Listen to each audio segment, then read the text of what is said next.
approached, he never made sure on the possession of marijuana case. That happened April 24th. And on April 29th, he picked up the criminal trespass. He never approached this court on either case.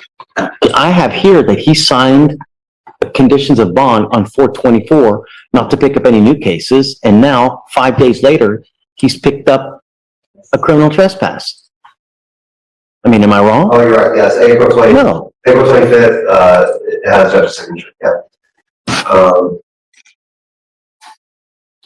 It says, yeah, the defendant shall commit no crime and shall not engage in conduct that can result in his or her arrest. It's not looking good for you, Mr. Wheeler.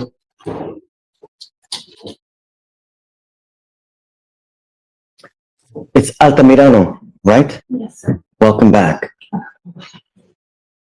Mr. Wheeler, I'm revoking your bond and I'm keeping you with me. He goes with you.